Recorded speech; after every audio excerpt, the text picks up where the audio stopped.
entendre. Bien entendu. Mais on n'est pas là pour plaire, on est là pour enseigner.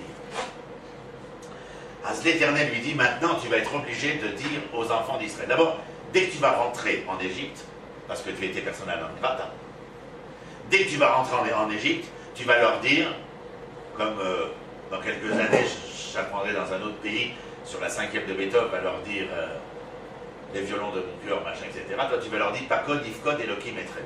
C'était le message de la BBC. Ça voulait dire quoi? Pakod, Ifkod, Elohim, Etrem. Les anciens avaient reçu par tradition, par massorette. Eh bien, ils avaient reçu qu'un jour un message serait énoncé, de la même manière que le 6 juin 44. Vous vous rappelez, vous connaissez le message? Ben alors, culture générale, les enfants, là. C'est pas seulement le Tanakh, il faut connaître, avaler de tout. Les violons de mon cœur, d'une langueur monotone, et tous les partisans se mettent le poème de Verlaine. Et à ce moment-là, le monde a été bouleversé. Ben là aussi. Pakod, Ifkod, Elohim, Etrem. Et il arrive, Moshe, devant les anciens, et il leur dit Pakod, Ifkod, Elohim, Etrem. Ok, on a compris. Et Aaron est venu à sa rencontre, et il leur dit, nous allons nous rendre au palais de Pharaon. Et en se rendant au palais de Pharaon, vous avez remarqué, les anciens doivent accompagner Moshe et Aaron. C'est ce que dit Rachi. Quand ils sont arrivés devant Pharaon, ils ont dit, au nom du peuple, nous te demandons de nous libérer, let's my people go. Ils se retournent, au nom du peuple, il n'y avait personne. Rachi nous dit, au fur et à mesure qu'ils s'approchaient du palais de Luxor, les anciens se déminaient. Dites-moi, c'est pas la plèbe. On ne parle pas de la populace, on parle des anciens. Ils avaient, à mon avis, une certaine stature dans l'événement hébreu d'Égypte. Eh bien, ils se déminent.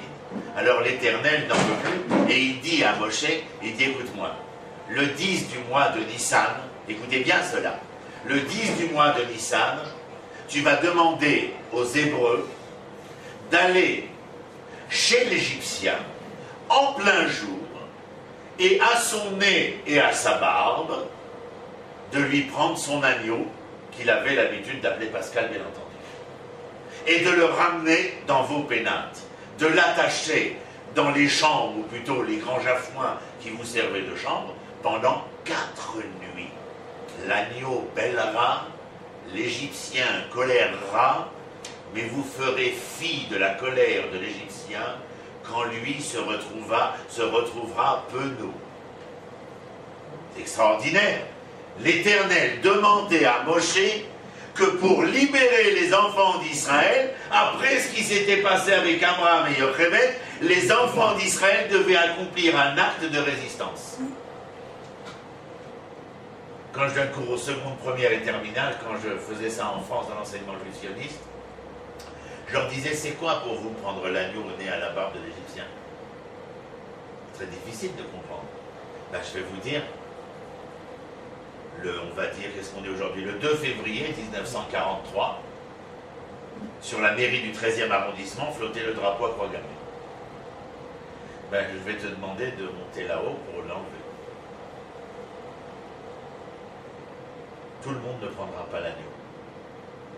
Parce que non seulement il fallait prendre l'agneau, mais le garder 4 nuits, jusqu'au 14 au soir, où à ce moment-là, on allait lui faire la shrita pour un barbecue, et le sang pour peindre les linteaux des portes, afin de signaler qu'ici est un enfant d'Israël en devenir de l'être hébreu indépendant et souverain. Chutzpah. Je ne sais pas si tu imagines, mais il n'y a pas beaucoup de révolte, machin. Et quand on parle de notre ami Zecher Tzadik Livracha, Mordechai Anilevitch, il faut se rappeler que c'est lorsqu'il restera 52 716 juifs dans le ghetto de Varsovie, alors qu'ils étaient 586 000, que la révolte éclatera. Ça veut dire qu'accomplir un acte de résistance exige de toi une mise en existence de tous les potentiels qui sont à toi, qui sont en toi, pardon. Mais c'est la seule manière de pouvoir partir à la rencontre de la liberté de demain. de la souveraineté, de l'indépendance de demain. Pas du peuple, la tienne, ton indépendance, ta souveraineté, ta plénitude d'être et de devenir. Sans cela, tu restes enfermé dans les carcans de l'histoire passée. Vous savez ce que c'est qu'être hébreu? Je suis content de vous le dire ce soir. Comment on dit hébreu en hébreu? Ivri. La racine c'est Aïn Betresh. Eh bien sachez que la racine de l'hébreu est polysémique avec 3 occurrences. Ava, Over ou Bar. C'est parce que je tire les leçons du passé Ava que je suis capable de traverser l'histoire Over afin de mieux renaître comme un fœtus ou Bar. Et quand vous êtes capable, comme le demandait l'Éternel, de partir à la recherche de l'hébreu qui se cache dans le juif que vous êtes, eh bien c'est pour y découvrir cette capacité à tirer les leçons du passé, pour mieux traverser, c'est-à-dire se transcender, et naître, on ne va pas dire renaître, et naître. C'est extraordinaire, c'est magnifique, si on est capable d'appréhender le propos et de le réaliser dans le quotidien qui est le mien. Alors vous le savez, on l'a déjà vu, seulement 1/5 va accepter d'accomplir cela et ils vont sortir. Mais ces hommes vont devoir, ces femmes et ces hommes vont devoir conquérir la stature identitaire de l'être qu'ils sont. Et je vous ai donné un exemple tout à l'heure qui est le plus primaire possible. On a tous envie de dire « I love you ». Le seul problème, c'est que quand tu dis « je aime toi », c'est pas certain que tu aies rencontré « je », encore moins évident que tu comprennes ce que le verbe « aimer » veuille dire, quant à l'autre qui s'appelle « toi », sombre inconnu.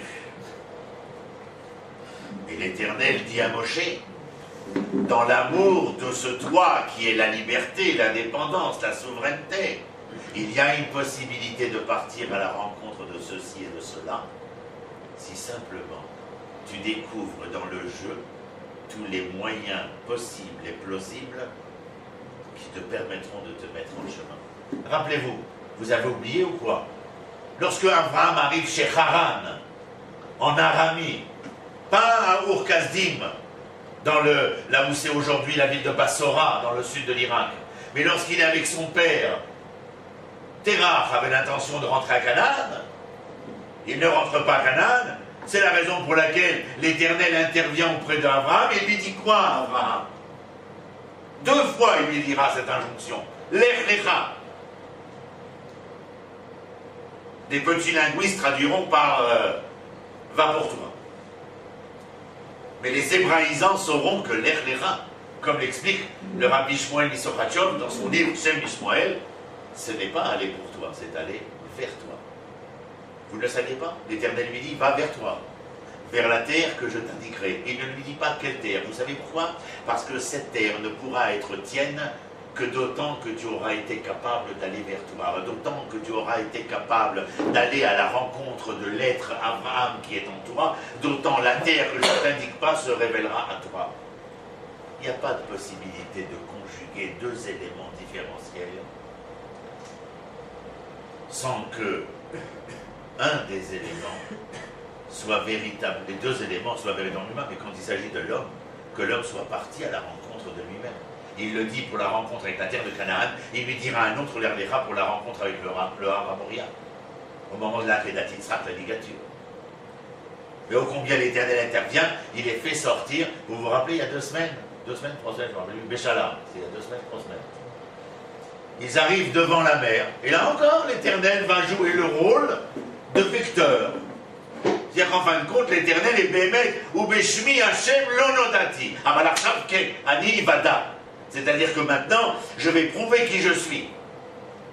C'est-à-dire que je suis le maître de l'histoire.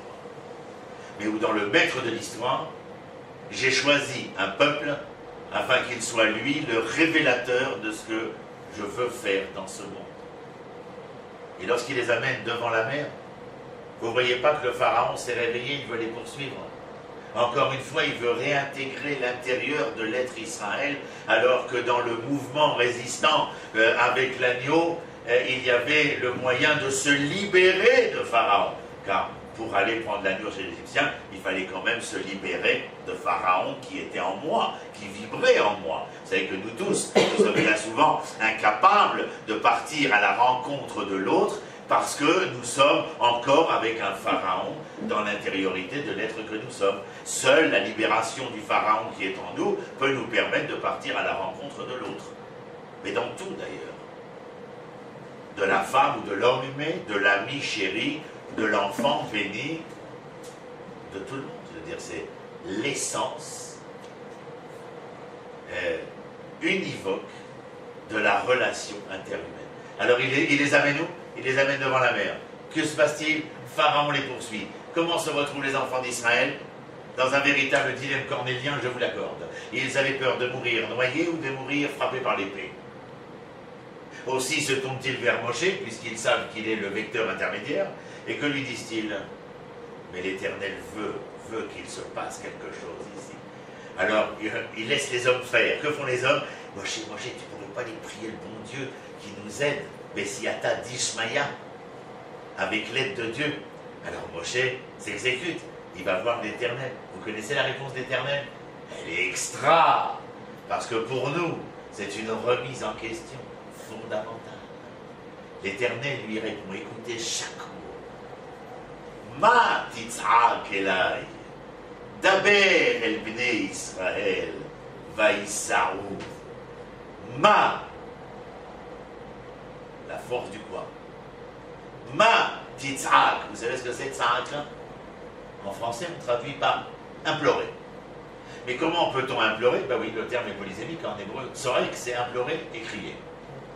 Mais c'est parce que j'ai un cri profond qui me déchire que j'en viens à implorer.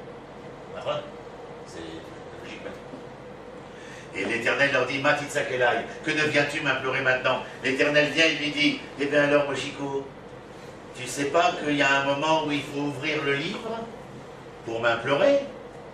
Il y a un moment dans l'histoire, Moshe, où il faut fermer le livre. Matitzak Elai.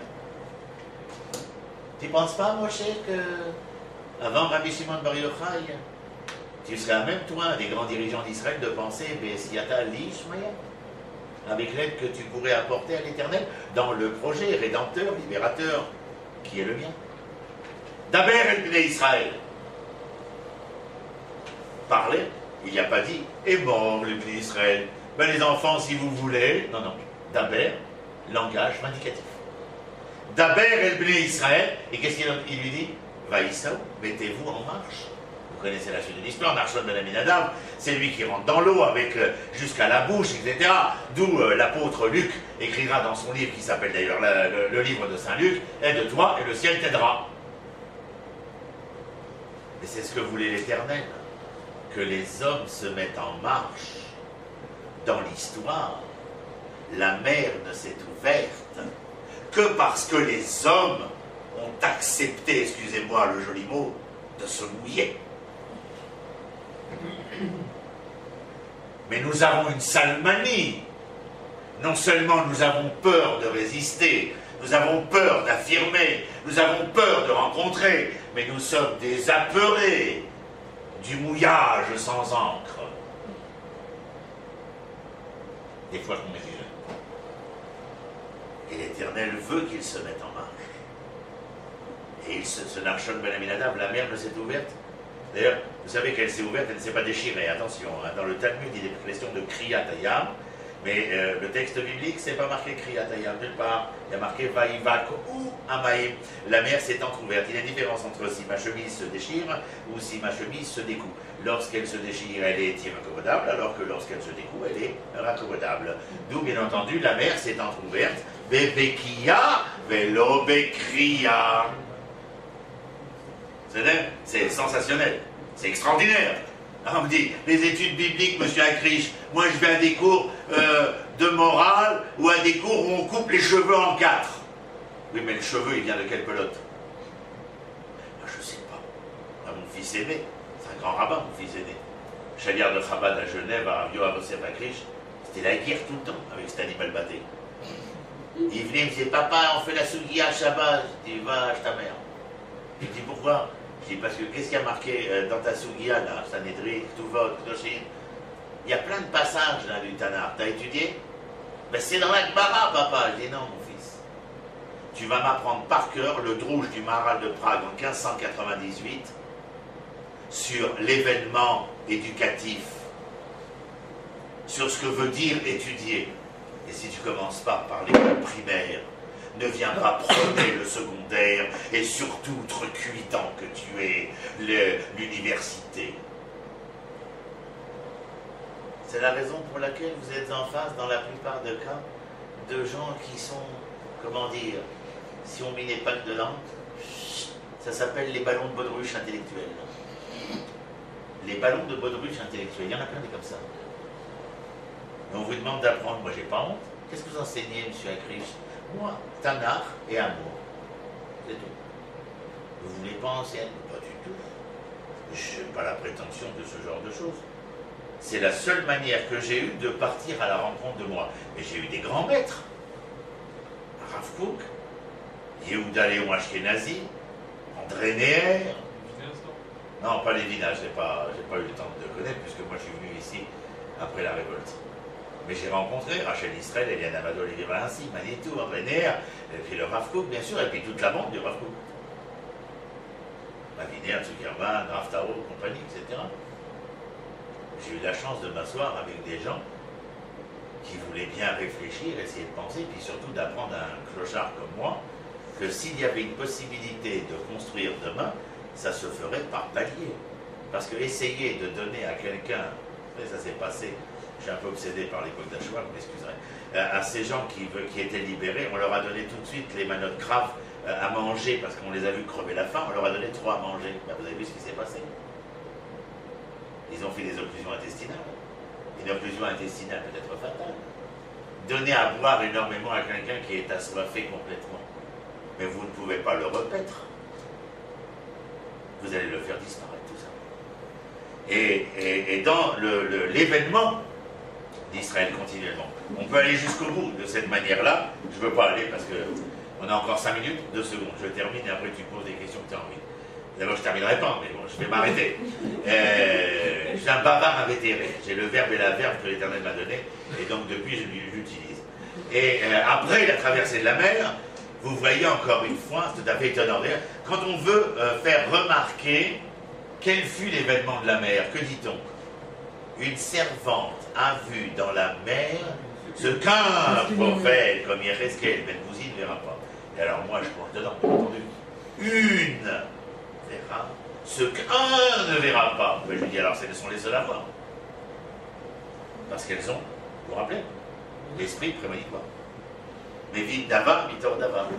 D'ailleurs, dès qu'on a traversé la mer et que la mer s'est refermée, lorsque nous sommes enjoués, eh bien, elles n'eurent pas le temps de faire lever la pâte et le levain, mais elles eurent le temps de prendre des tambourins. Tiens, j'ai fait des vers, on en a parlé. Elles eurent le temps de prendre des tambourins, parce que dès que la mer s'est refermée, c'est Asia Shir-Moshe? Pas du tout. Vatachar Myriam. Elle a pris les femmes, les tambourins, et elle s'est mise à chanter. Et attention, hein, elle n'a pas discuté, on critiquera toujours que la gente féminine est bavarde. Ici, elle n'a pas discuté, ce n'était pas une sira, ce n'était même pas une zimra, c'était une shira. Parce que la sira, c'est le propos senti. La zimra, c'est l'avènement ressenti. Mais la shira, c'est le poète, c'est la poésie, c'est l'être dans toute l'expression de l'âme qui est la sienne. Quand vous donnez cours, quand vous parlez avec quelqu'un, essayez de ne pas lui parler. Tout du moins, essayez de lui fredonner avec le ressenti de la nefesh. Mais si vous êtes très fort, alors il faut parler en votre âme et conscience. Et dans vos propos, ce sera la poésie qui traverse l'entrelèvre. Et en vert. Hein? Et en vert. Ouais, moi, pas fait de c'est ça l'habitude. C'est pas pourquoi, c'est un truc. Bon. Les femmes prennent et se mettent à chanter. Ensuite, Moshe, à peine l'événement s'est passé, l'Éternel va provoquer une situation, encore une fois, où l'homme doit partir à la rencontre de lui-même. Laquelle? Bien rappelez-vous, les hommes se précipitent vers Moshe et lui disent, Moshe, tu n'aurais pas un coup à boire? Et Moshe leur dit, non, j'ai pas d'eau. Vous vous rappelez? La semaine dernière, là, il y a 2 semaines. J'ai pas d'eau. Alors ils disent, oh, que ne nous as-tu amené dans ce désert pour y mourir alors qu'il n'y avait pas d'eau et là-bas on avait de l'eau? Et ils vont continuer comme ça pendant des semaines, bien entendu. Et juste à ce moment-là, qu'est-ce qui se passe? Amalek tombe sur Israël. Alors arrêtez avec Amalek le peuple antinomique. C'est vrai qu'il existe un Amalek antinomique en tant que peuple, mais nos sages disent que bien avant Armand Jameau et la France 2 ont joué aux chiffres et aux lettres, et que Amalek et Safek, c'est la même gématria, c'est la même valeur numérique. Pourquoi? Eh bien parce qu'on a le droit de douter un temps, mais de douter tout le temps, eh bien, est destructeur. C'est l'érosion pleine et entière de la personnalité. Et d'ailleurs, Amalek n'agresse pas le devant de l'armée de Yoshua, il agresse ceux qui sont à la queue leu, c'est-à-dire qui sont dans le doute de savoir si la guerre sera gagnée, et si la guerre n'était pas gagnée, la possibilité qu'ils auraient de pouvoir s'enfuir. Et dans cela, il y a une leçon extraordinaire. Ne croyez pas qu'on peut refuser ad vitam aeternam de partir à la rencontre de soi en évitant de douter, mais afin d'affirmer, et dans cette affirmation, de voir véritablement, comme on aimait à le dire à mon époque, les lendemains qui chanteront. C'est juste un petit aperçu pour voir ce qu'avec une étude biblique, le message biblique vient lorsqu'il ne s'adresse pas seulement au fait de dire ce que nous avions dit au début, à savoir que chacun de nous doit raconter pour lui-même, de voir son lui-même et atzmo, comme s'il était sorti d'Égypte. C'est bien plus que cela. C'est sentir et ressentir au plus profond de l'être, de l'âme, de la conscience de cet être, que l'événement collectif d'Égypte me touche personnellement, pleinement et entièrement, et qu'à travers cela, je dois voir non seulement la libération, l'indépendance et la souveraineté d'un peuple, mais ma propre libération, indépendance et souveraineté d'être et de devenir. Merci d'avoir écouté. Vous avez des questions? C'est quoi la différence entre la coupure de l'eau? Vous avez dit... Top, ça c'est le Fridouche Harim, Rabbi Yitzhak Meir Alter, le père de la Chassidut de Gour, dans son livre Fridouche Harim, qui écrit ainsi. La mer a été ouverte, décousue, et non pas déchirée, raison pour laquelle elle pourra se refermer. Il fait une analogie absolument extraordinaire, ça va vous plaire d'ailleurs son analogie. Il dit, lorsque Dieu créa la création, il fait en sorte que le monde végétal et animal fût créé ou masculin ou féminin, sauf concernant la création humaine, où il créa un être androgyne, c'est-à-dire qui était et masculin et féminin. Et ensuite, il sépara le féminin du masculin. Alors, on pose la question, si tu devais les séparer, il fallait les créer séparés dès le départ? Non. Ils ont été séparés après qu'ils ne furent qu'un, parce qu'il fallait que dans la mémoire collective de l'un et de l'autre reste gravée la déclamation de la première personne du pluriel nous, bien qu'il devenait je ou tu. Et c'est la raison pour laquelle dans cette langue, ce sera la seule langue où le féminin sera le féminin du masculin, le masculin du féminin. Afin que ces êtres-là, eh bien, ont dans la mémoire collective que même s'ils sont décousus, ils peuvent se recoudre, même si pendant 60 ans, ils vont en découdre. C'est intéressant. D'accord, mon brave. C'est passionnant d'apprendre d'étudier comme ça. Non, mais alors pourquoi on parle de Kriyat-Yatsum? Il faudra demander aux Amoraïs. Et moi, comme je ne les ai pas connus. Mais on peut y penser, mais ce n'est pas notre sujet. Ce que je veux que vous compreniez ce soir, c'est que des hommes et des femmes avaient été jetés dans le mouvement de l'histoire afin de pouvoir se rencontrer avec eux-mêmes et pouvoir d'autant mieux s'offrir à cette histoire, vivre cette histoire et donner un lendemain, un devenir à cette histoire-là. Et en cela, ils étaient ce que j'ai dit, Siata Lishmaya. Nous avons l'habitude, quand le mois des loups approche, de dire Ashivenu Hashem venashuva, Chadesh Yamenu kekedem. Ashivenu Hashem, ramène-nous et nous reviendrons. Et l'Éternel leur fait Chouvou Elai, va à Chouva. Venez-vous, et moi je viendrai. Il y en a marre de vous sentir des assistés. Il faut empoigner la vie à force de bras et de devenir les acteurs de cette histoire comme Abraham. Il est écrit Vayashkem Abraham Bapoker. Tiens, pourquoi tu n'as pas dit Vaïtorer Vayakom? On aurait pu dire Vaïtorer Vayakom. On a dit Vayashkem.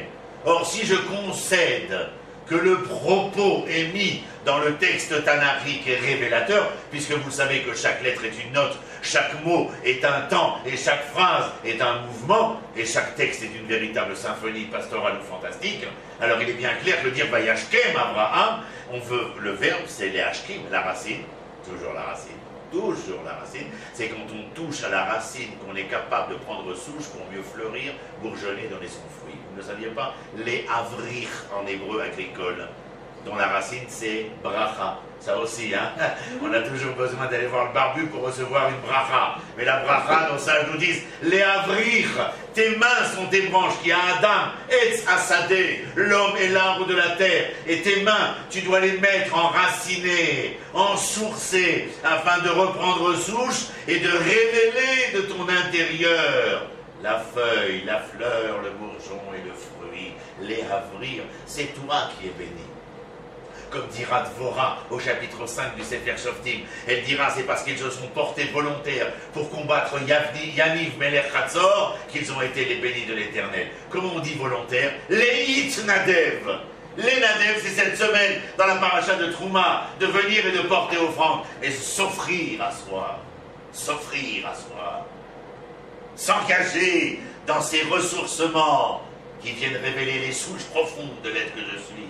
Sont capables de me donner les fruits de la passion, de l'amour que j'ai pour moi, pas par égocentrisme, pas par narcissisme, mais parce que je comprends que Ve'afta lerecha kamocha, c'est d'abord de t'aimer toi pour pouvoir offrir le meilleur de toi-même, et pour ne pas rester l'être effronté, qui veut toujours dire, comme dans la linguistique hollywoodienne, plébéienne, I love you, my dear. Après, c'est devenu I love you, ma bibi. Et on n'a jamais expliqué aux individus qu'avant d'offrir, il fallait posséder. C'est tellement compliqué. C'est tellement compliqué. Moi, je suis un révolté. Et je vous ai dit, quand je donne cours conférence, je ne suis pas là pour plaire. Je suis un révolté. Ma vérité, je la connais. J'essaye de la faire partager pour faire des hommes, des acteurs. Vayashkem. Il s'est levé. Vous savez ce que c'est la racine Shrem en hébreu? C'est pas Naplouse. Hein. Shrem, c'est quoi en hébreu?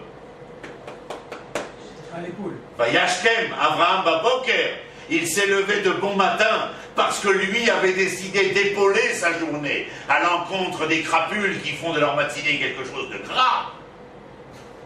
Lui avait décidé d'épauler sa journée pour en devenir l'acteur. Car ceux qui acceptaient que la matinée soit seulement grasse, ils n'étaient que les spectateurs de leur journée. Faites attention quand vous vous levez de bonne heure ou quand vous vous levez tard. Vos jours ne se ressemblent pas. Mais vous serez plus à l'aise lorsque la journée sera dictée par vous, plutôt que le jour vienne vous dicter. Vous n'êtes pas les hommes et les femmes qui venaient réveiller le soleil, qui venaient attendre que le soleil les réveille, mais ceux de ces hommes et de ces femmes qui éveillent le soleil. Et c'est parce que vous éveillez le soleil que votre journée sera lumineuse, mais d'abord et avant tout, parce que la lumière, vous la serez accaparée. En étant les maîtres de cette journée-là. La leçon de l'étude biblique. Tu sais pourquoi il y a tellement de personnages? C'est pour nous permettre d'aller à leur rencontre.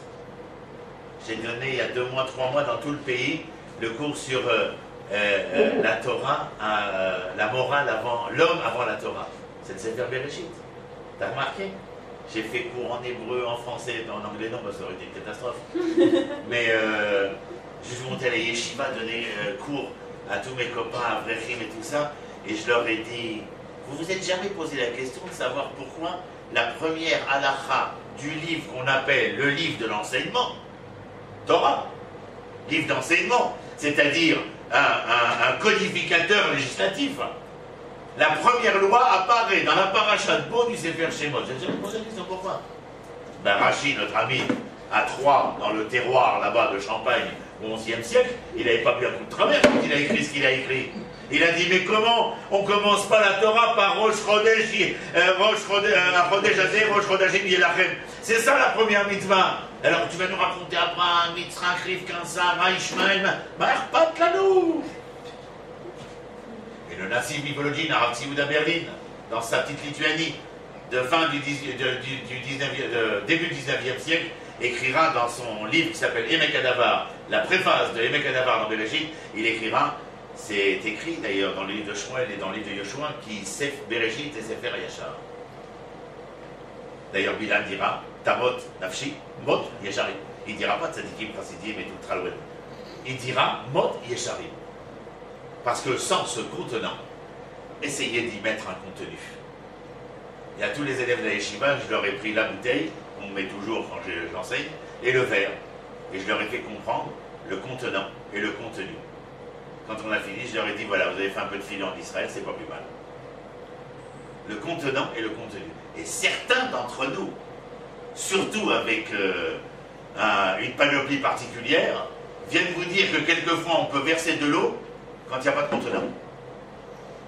Alors ça me... Moi j'ai toujours appris, mais le contenant, et encore, pas n'importe quel contenant, attention, un contenant non fracturé, non brisé, non fêlé. À ce moment-là, vous pouvez verser tout ce que vous voulez. Et l'Éternel, pas folle la guerre. Il a attendu Parashat de Beau. Une fois que les hommes se sont préparés, Besséfer à Yachar, qu'ils ont construit, élaboré le contenant, l'Éternel se la ramène et verse le contenu. Comme on disait un de mes maîtres, Shlomo Aviner, Shlita, lorsqu'un assassin reçoit la Torah, c'est une Torah assassinée, lorsqu'un voleur reçoit la Torah, c'est une Torah volée. Parce qu'il faut d'abord et avant tout être le bon contenant pour pouvoir apprécier ce contenant.